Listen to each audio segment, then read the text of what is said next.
I'm Lisa. And I'm Jonathan. And we're Creative for Learning. Today we're going to show you how to double your fun while teaching puns. You're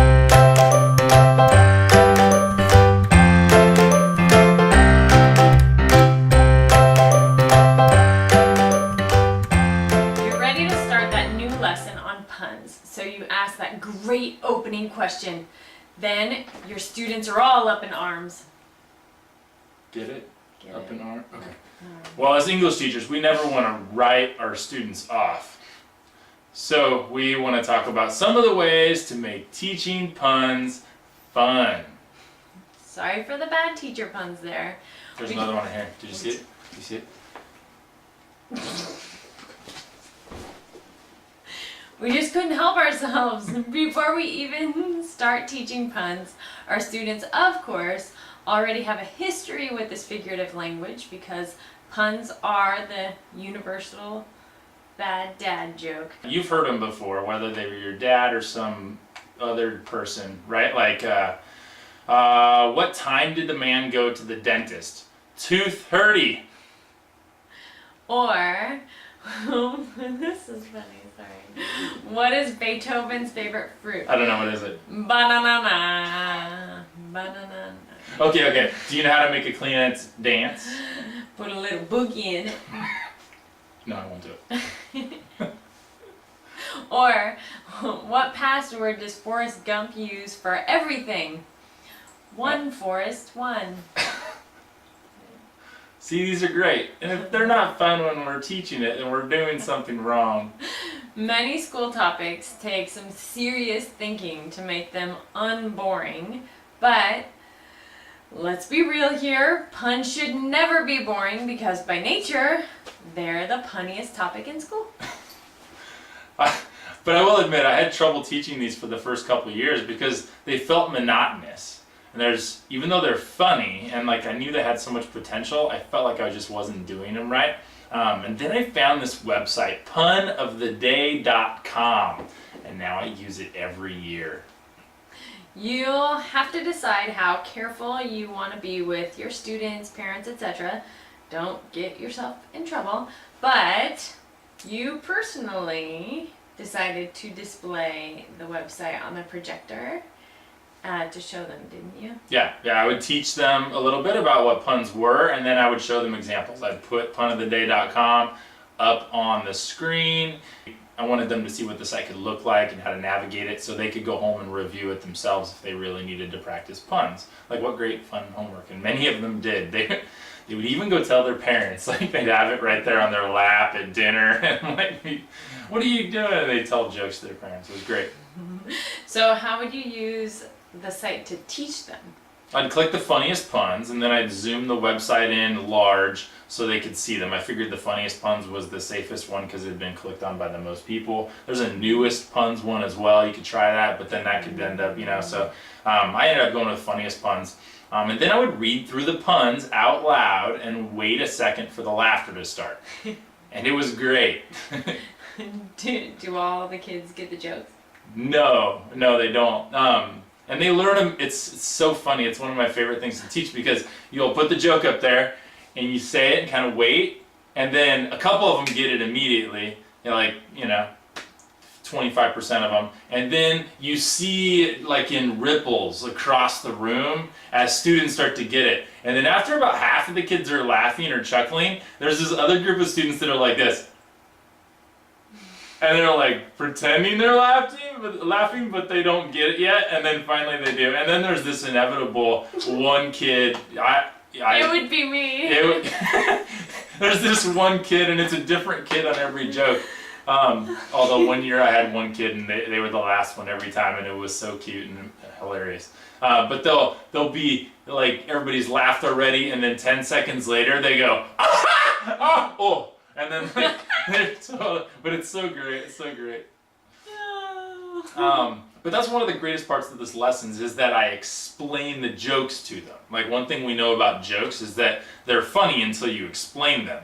And so with puns, they're already like funny but not funny. That's why we roll our eyes at them. And so then when I explain the joke, the kids who got it right away are double rolling their eyes. I mean, it's It's the best, so it's great. You could totally kill every one of the jokes and make every student laugh.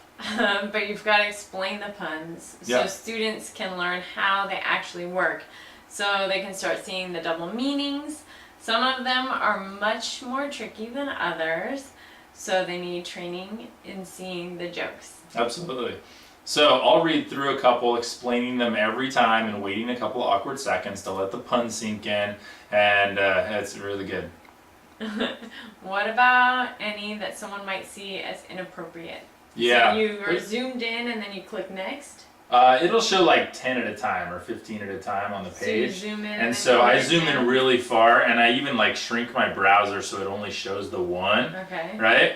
And then after we're done with that one, I'll scroll down and it'll show like number 3 and number 4. And if it's actually, you know what I do is I make it big enough to where it shows like 3 of them, and then I'll say number 4. And then if there's an inappropriate one, I see it coming because while they're figuring it out, I see the next one, and I'll skip to like number 6, right? Okay. But I still leave it on the screen. Okay, like how inappropriate? Like there's one. It was there's a sign out on the yard at the drug rehab that says "Keep off the grass." Oh my god. Okay. Ones like that. Okay. Or the police, there was a crime at the nudist colony, and they found a hole in one of the walls, so the police are looking into it.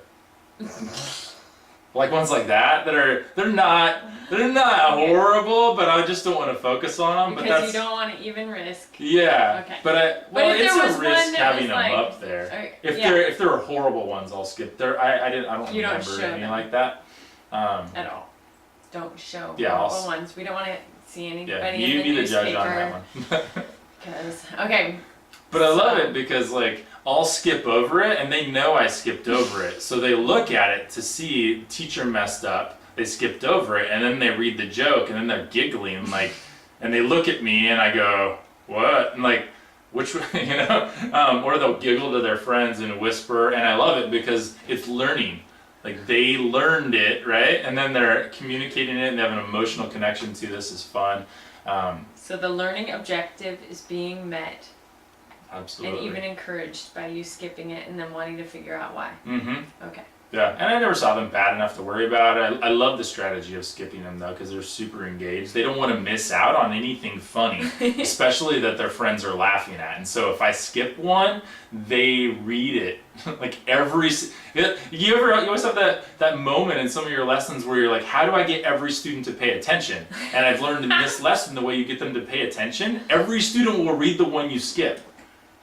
It's amazing. Like, and so there's this strategy in there that I caught on to teaching this one that I'll even use other times. Got it. So again, adjust this to your classroom based on whatever your student, school, parent, admin culture is like. And be aware also that the website might have added more puns that are even more inappropriate that Jonathan wouldn't have ever shown. So you just need to use your best judgment for what puns you use. But there are hundreds or thousands of them on there, so it's a great place. But then I would do some follow-up activities where they have to analyze puns and write down both of the meanings, which of course kills the joke, but it makes them have to learn it and explain it. If they can't explain it, then they haven't learned it, right? And you can teach them to make puns. So you have them look at sentences that clearly have one meaning and have them go word by word looking for one of them that could have a different meaning. Then they usually need to tweak the sentence a bit to make the joke more funny. And that can work well in groups too, because they get to spin ideas off of each other, and they even feel like they're getting to be a little inappropriate, even though it's like not super inappropriate. You be the judge on that. But don't do this group part until after your students have practiced puns enough to where all of their eyes are rolling. Then you know they've really got it. We hope this gives you some ideas for making puns and even other topics more fun for your students and you. Don't miss out on the links down in the description. You'll definitely want to grab our friend Laura Randazzo's Terrible Puns activity. Terrible. Get it? It's like the papers on like the board at college with the little Where you tabs tear it. and they're terrible.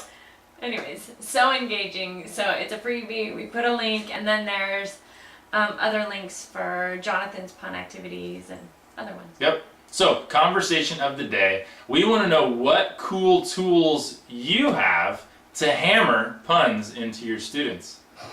See what I did there? Tools and hammer, right? Yeah. So, what cool tools do you have to hammer puns into your students' minds? So, share those down below. Thanks for being here, and keep being awesome.